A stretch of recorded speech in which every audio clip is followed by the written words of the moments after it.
Mafia. Black Suits and Bullet Holes is a movie that will go down in history as one of the best movies about the Mafia ever made. Okay, maybe not ever made, but it's definitely up there among the top 5. I don't know, I would put it somewhere around Goodfellas, Casino, The Godfather Part 2, and Once Upon a Time in America. It's got an amazing cast with an amazing story based off of true events. It's almost like a crime drama documentary hybrid with scenes so intense they feel like they re-strayed out of a real mobster snuff film. This movie feels very real because it is very real. The characters in this movie are real people. Everything that happens in this movie actually happened. It just didn't happen all at once. It happened over the course of many years.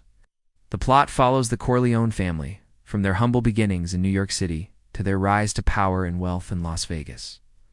We see them struggle to maintain control of their empire as rival families and law enforcement try to take them down. Along the way, we meet some unforgettable characters, some good, some bad. But in the end, it's the bad ones who make the best stories. Let's take a look at the 8 most evil characters in Mafia. The first name you might recognize is Vito Genovese. He was the boss of the Genovese crime family, one of the 5 major mafia families in New York City. He was a ruthless killer and a brilliant strategist who helped the Mafia grow into a powerful criminal organization. In the movie, he's portrayed by Joe Pesci, who does an amazing job of capturing Genovese's essence. You can tell from the moment he appears on screen that he's a dangerous man who shouldn't be messed with. Another interesting thing about Joe Pesci is that he's not just playing a fictional character here, he's playing a real-life person. One of the things that makes this movie so great is that it's based on true events. All the characters in the movie are real people who actually existed during the time period in which the movie is set.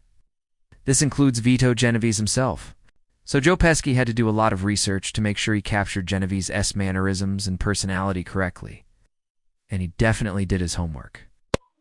His portrayal of Genovese is so convincing that you forget you're watching an actor. You believe that this is the real Vito Genovese. Now, if you want to learn more about Vito Genovese, I highly recommend reading The Last Good Days of Vito Genovese by Nicholas Pileggi. It's a great book that gives you insight into what it was like to be a mobster. During the early days of organized crime, it also gives you a glimpse into the mind of a monster. Vito Genovese was a monster. There's no other way to put it. He was responsible for some of the most brutal murders in Mafia history, and yet he was also a charming and charismatic leader who was respected by his peers. If you want to understand the Mafia, you have to start with Vito Genovese. Now let's get back to the video. The next most evil character in Mafia is Frank Terry. He was a member of the Genovese crime family who served as Vito Genovese's right-hand man. He was also a ruthless killer who wasn't afraid to get his hands dirty. In the movie, he's portrayed by Paul Sorvino, who's perfect for the role. Sorvino has that kind of face that you just know is hiding a lot of secrets. And those secrets are usually pretty dark. One of the most memorable scenes featuring Frank Terry comes when he's interrogating a suspected informant. He uses psychological manipulation and threats of violence to try and break the guy down.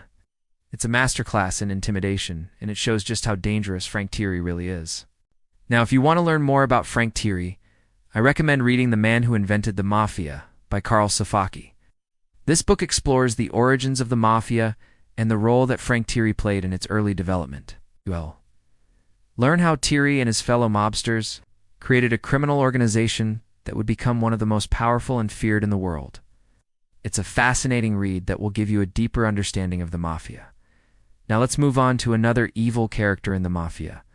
We have Charles Lucky Luciano. He was a mafia boss who was considered to be the most powerful mobster of all time.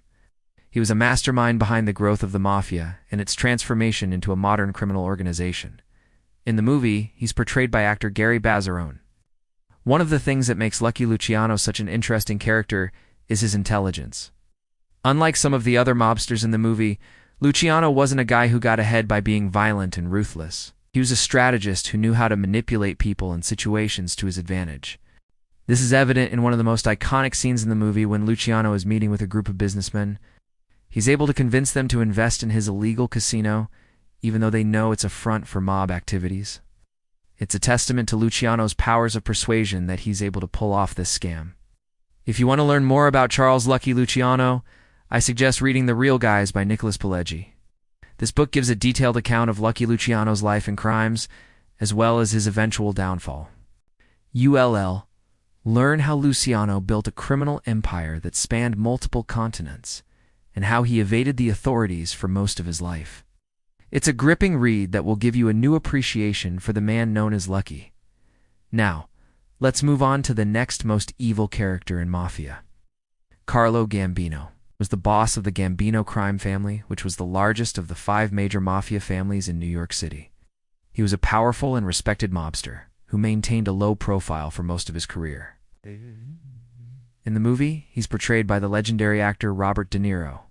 What makes Carlo Gambino such an interesting character is that he was able to operate in a world dominated by men without being seen as a threat. He was able to do this by being extremely careful and avoiding the spotlight. He knew how to stay in the shadows and pull the strings from behind the scenes. This is evident in one of the most suspenseful scenes in the movie, when Gambino is meeting with a group of hitmen. He's able to keep his cool and maintain control of the situation, even when things start to get heated. It's a masterclass in mobster etiquette, and it shows just how dangerous Gambino really is. If you want to learn more about Carlo Gambino, I recommend reading The Last Good Days of Carlo Gambino by Nicholas Pileggi. This book gives a detailed account of Gambino's life and crimes, as well as his eventual downfall. You will learn how Gambino rose to power in the Gambino crime family and how he maintained his dominance for so long. It's a fascinating read that will give you a new appreciation for one of the most powerful mobsters of all time. Moving on to the next most evil character in Mafia, we have Michael Corleone. He was the youngest son of Vito Corleone and the brother of Sonny and Frito Corleone. He was initially reluctant to get involved in the family business, but eventually became the head of the Corleone crime family. In the movie, he's portrayed by Al Pacino, who gives a legendary performance as the conflicted mobster. One of the things that makes Michael Corleone such a compelling character is that he's not your typical mobster. He's not violent or ruthless, but he's also not a saint either. He's a complex character who's capable of great violence and great humanity. This is evident in one of the most iconic scenes in the movie when Michael is meeting with a group of business associates. He's able to negotiate a deal that benefits his family, even though it means going against his own principles. It's a testament to Michael's intelligence and charisma that he's able to pull off this maneuver. If you want to learn more about Michael Corleone, I suggest reading The Godfather Returns by Mark Seal. This book explores the origins of the Corleone crime family and the rise of Michael Corleone to power. You will learn how Michael became the most feared mobster of his generation and how he managed to evade the authorities for so long. It's a gripping read that will give you a new appreciation for one of the most famous mobsters of all time. So these are 8 of the most evil characters in Mafia. They're all monsters who did terrible things. But they're also interesting and complex characters who make for great storytelling. If you want to learn more about the Mafia, I highly recommend checking out the books I mentioned earlier. They are all great reads that will give you a deeper understanding of one of the most feared criminal organizations in history. Thanks for watching.